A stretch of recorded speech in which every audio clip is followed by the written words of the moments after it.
This is a day in the life as a Torontonian going to Banff National Park. And if you want to build that perfect one-day itinerary, you've come to the right place. Like, follow, and subscribe, and be on the lookout for more content. And let's begin this video. Also comment too as well. Okay, so I think my girlfriend Carolyn's here.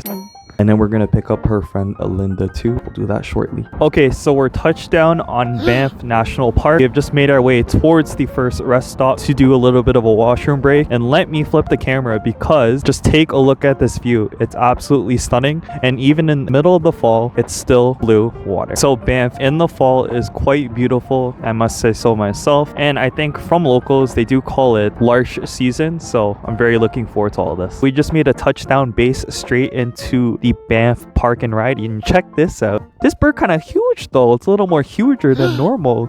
Officially, this is our, I think, second time coming to Lake Louise and Moraine, and it's going to be really interesting just because of the little season change. On the way here, there was a lot of snow, and I thought that was really interesting, so be on the lookout for more. Currently, at this time, we have touched down onto Lake Moraine, and I must say, it's literally a winter wonderland. It's absolutely beautiful at this time of the year, and I'm so glad that we were able to come. Let me show you. Just like from this part alone, super duper cool. You know, coming into this, I thought we would go into a more fall type environment, but being in a winter wonderland is gotta be one of the coolest experiences ever at Lake Moraine. I'm definitely enjoying this for sure. Now, when you look behind me, Lake Moraine really is something else. And the fact that the water's still blue, that's kind of crazy. Personally felt like this was the best time to drop off the camera and just show everything from the back and have a little fun too as well.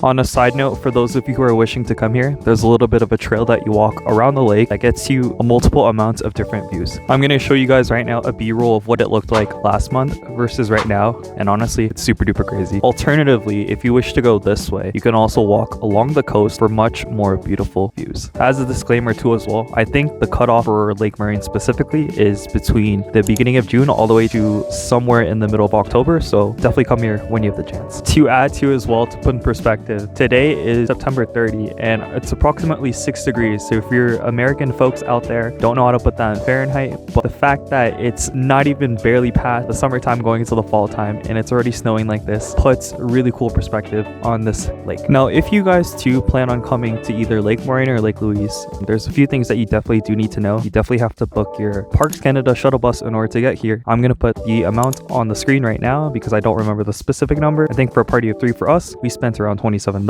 Another thing too is when you enter Parks Canada or Banff National Park, there's also a charge. So for a party of 3, it's $21. So you definitely have to keep that in mind for sure. When I came here last month, I did a few breaking photos just around this area here, but obviously that's not going to happen this time because it's a little snowy and wet right about now. Okay, so if you ever do get to the point over here at Lake Moraine, this is probably the most dope spot for nice pictures and things like this. And on a side note, the water gets a lot more blue. So this part over here is kind of the area where you can eat and stuff. There's not going to be any place to eat or buy food except for one cafe, so definitely pack lunch if you can. The one thing I did notice when coming this time is the reflection. It's absolutely insane. You can see from the top all the way to the bottom versus when I came in the summer. It's honestly like the coolest thing ever. Super duper dope. We also decided to skip some rocks too, and this is what happened.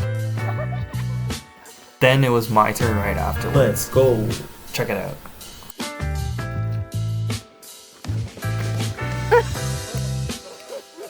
Fail. Then of course I have to hit it with the scenic walking scene.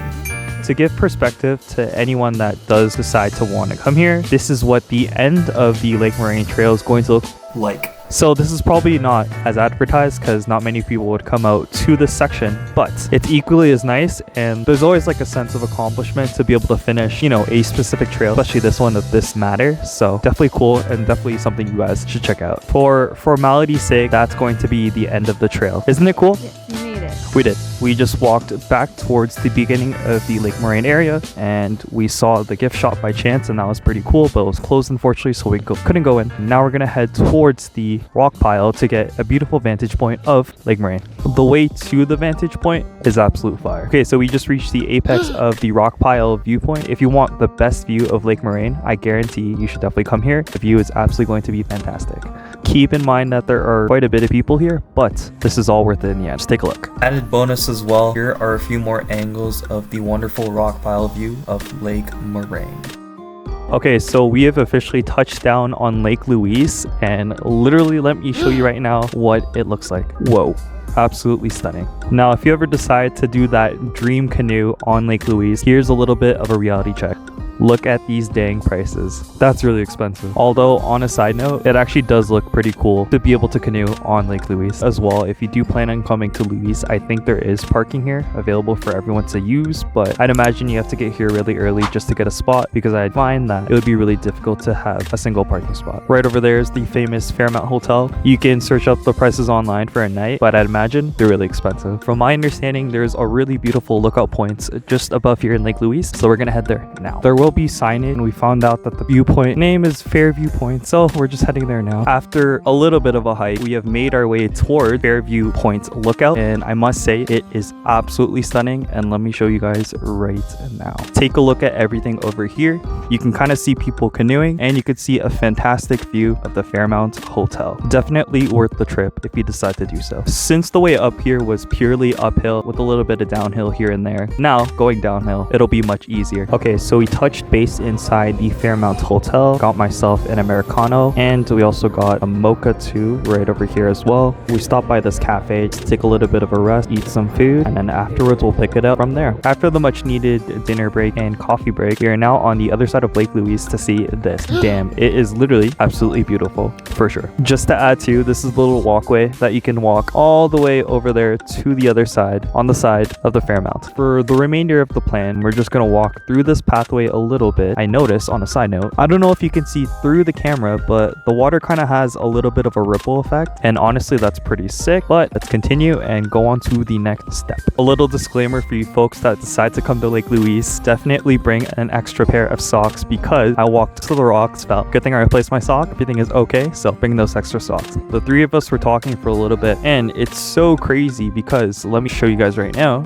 we were literally just up there like not too long ago, and it's super insane. And now we're kind of making our way towards this trail here and just walking. This place is absolutely humongous and very, very cool for sure. So we have just touched base in Banff Town right about now, and we're heading towards the main downtown area to eat and just walk around in the area. So we'll do that now. So as we were heading on over to Banff Town, we were realizing that the outside of the area was extremely dark, so you weren't really able to see much of the town itself. Luckily for you guys, I was in Banff Town a while back, about a month ago, so I'm able to show you these clips that you're seeing on the screen right now to be able to see and look at the beauty that is Banff Town. So hopefully you guys have a chance to be able to visit this place, because it's something that you definitely want to do for sure. Okay, first and foremost, don't mind me. I'm just in the staircase because I'm currently in the library and wanted to go to a specific quiet area. But with that being said, too bad I couldn't record the nighttime portion of Banff Town just because it was really dark. So I had to compensate with the previous clips that you just saw. So with that being said, leave a like, comment, and subscribe. Thank you guys for watching, and be on the lookout for the next video coming in the future.